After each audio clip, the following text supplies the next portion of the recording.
আগৰ পৰাই কৈ আছো যে আমি এটা মিত্ৰতা যোগেৰে আমি নিৰ্বাচনত অৱতীৰ্ণ হ'ব লাগিব আৰু মিত্ৰতাৰ অৰ্থটো খুব ভাল ধৰণে আমি সকলোৱে যিটো মিত্ৰতাৰ কাৰণে প্ৰয়োজন সেই কথাখিনি লক্ষ্য কৰি কৰিব লাগিব আৰু খুব জিদ কৰি পেলাই যদি কিছুমান কথা কৰা যায় সেইটো কোনো পক্ষৰ বাবে সম্ভৱ নহয়। শ্বেৰমান আলী আহমেদক আপোনালোকে জানে, তেওঁ এজন এনেকুৱা ৰাজনীতিক যিজনে মুখ্যমন্ত্ৰী আঙুলি ঠাৰত কংগ্ৰেছত থকা অৱস্থাতো নাচি আছে।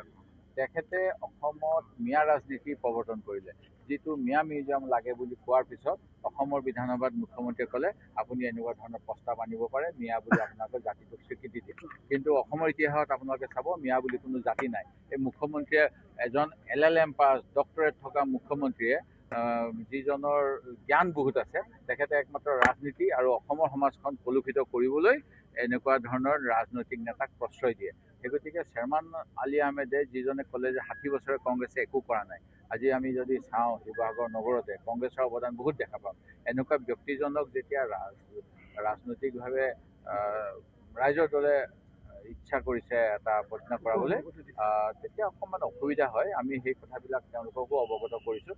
ভাবোঁ জটিলতা আঁতৰিব, অখিল গগৈ ডাঙৰীয়াই কংগ্ৰেছক সহযোগিতা আগবঢ়াব আৰু যেনেকৈ কংগ্ৰেছৰ পৰা বিধায়ক ভাঙি পেলাই তেখেতে কংগ্ৰেছক দুৰ্বল কৰিবলৈ চেষ্টা কৰিছে, তেনেকুৱা কৰিলে নিশ্চয় তেখেতৰ প্ৰতি ৰাইজৰ অকণমান আস্থা কমিব। সেই গতিকে মই ভাবোঁ যোৱাকালি আপুনি এতিয়া প্ৰশ্ন এটা উত্থাপন কৰিলে যে শিৱসাগৰত তেখেতে মুখ্যমন্ত্ৰীক প্ৰশংসা কৰিছে। মুখ্যমন্ত্ৰীক প্ৰশংসা কৰিছে, মোৰ কোনো তাতে মই বেয়া পোৱা নাই। কিন্তু ঘটনাটো হ'ল এনেকুৱা কোনো নাভূত নাচুত আজব প্ৰথমবাৰৰ কাৰণে হোৱা কাম নহয়। চাহ জনজাতিসকলৰ বাবে মুখ্যমন্ত্ৰী তৰুণ গগৈ চৰকাৰৰ দিনত তেখেতসকলৰ বাবে বিশেষ ভূমি উপদেষ্টা সমিতি গঠন কৰা হৈছিল, যাৰ সদস্য ময়ো আছিলোঁ। পিছত সেই সমিতিবিলাক নাইকিয়া কৰি দিয়া হ'ল আৰু এতিয়া এনেকৈ দেখাইছে যেন প্ৰথমবাৰৰ বাবে চাহ জনজাতিৰ লোকে অসমত ভূমি পট্টা পাব। এই কথা একেবাৰে মিছা কথা।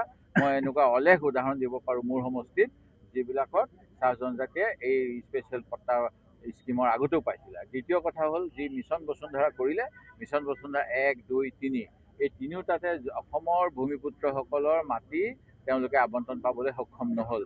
মই মোৰ সমষ্টিৰ কথাই কৈছিলোঁ, যেতিয়া মিছন বসুন্ধৰাৰ একৰ বিফলতাৰ কথা কৈছিলোঁ, মাত্ৰ মোৰ সমষ্টিৰ বোধ কৰোঁ 20% মানুহে মিছন বসুন্ধৰাত ছাকচেছ হ'ল।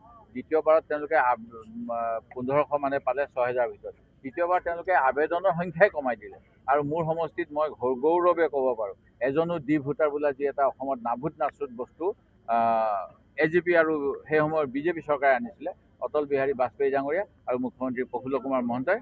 মোৰ সমষ্টিত এজনো ডি ভোটাৰ নাই। তাৰপিছত সকলো অসমৰ ভূমিপুত্ৰ, অসমৰ খিলঞ্জীয়া অসমীয়া মানুহ থকা এটা সমষ্টিত আজি মাটিৰ বাবে বহুতেই বঞ্চিত হৈ আছে মিছন বসুন্ধৰা 3 হৈ যোৱাৰ পিছত। সেই গতিকে এই চৰকাৰখন বিফল বুলি মই 100 বাৰ ক'ম আৰু মুখ্যমন্ত্ৰীক মিছলীয়া বুলি 100 বাৰ ক'ম।